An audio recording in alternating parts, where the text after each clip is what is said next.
wow, it's a lot to it's a very diverse background. I'm sure you guys your entrepreneurial journeys will be very colorful. A lot of lessons that you have learned along the way. And starting with you, Lou, perhaps you can share a bit about how your journey panned out and some of the key lessons you have learned along the way. Kind of share with our audience here today. Yeah, Lou. I'm Yeah, muted, sorry. yeah, right. So the key lessons, wow, too many.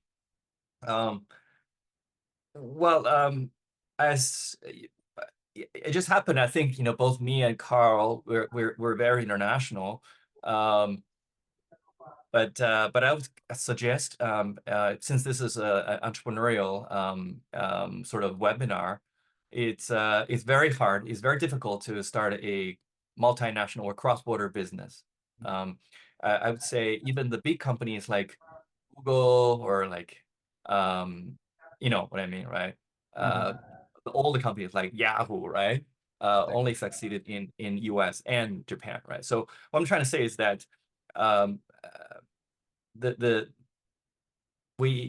I end up doing cross-border business, not because it's cool or it's cool to talk about. It's actually very practical, because these giant tech companies, I consider myself a Silicon Valley style startup entrepreneur. The key thing is, of course, to make a difference, right?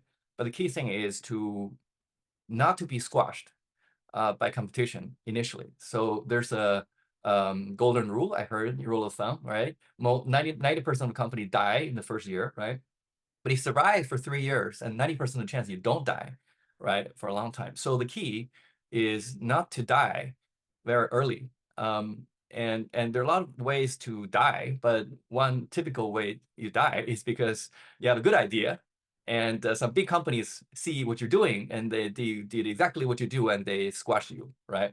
A typical question when I pitch to VCs, right? Nowadays, if I pitch to Chinese VC, right, they'll say, "Oh, all right, brilliant idea. Then what about if Alibaba or Baidu or Tencent, they hear your ideas, and what do they do about it, right?" In the US, they'll say Google and the like, right?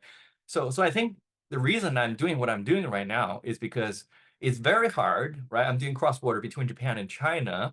It's very hard for any Chinese companies to copy what I do.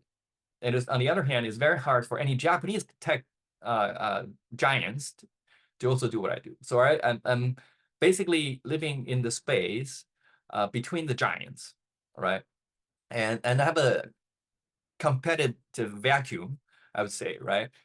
So that I can do my strength is in their weakness, so that and my product serves a niche, so that I can not only survive but also for a couple of years, but that can I can grow into a certain size with high growth because the market is large enough, right? So that's also a key, right? So large enough market, but in a competitive vacuum. That's like the best best place to be, right? You can be a small fish in a big pond, right? But it happened to be this pound is hard for any other guys to get in.